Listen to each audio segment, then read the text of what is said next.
Guys, Assalamualaikum. Baru-baru ni ada satu soalan yang aku tersentuh untuk buat konten pasal ni. Shopee Pay Later. Ramai yang dah tersangkut dekat pinjaman ni.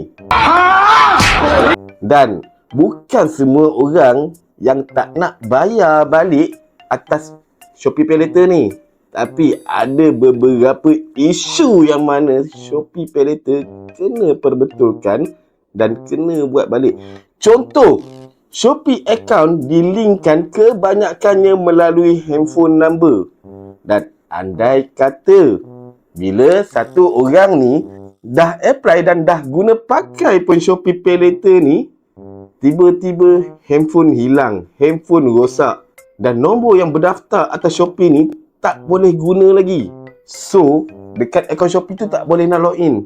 Macam mana nak repayment balik? Macam mana nak bayar balik?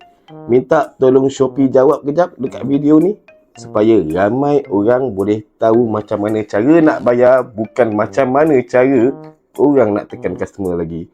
Ingat macam bos, bayar macam pro, hidup macam sultan. Assalamualaikum.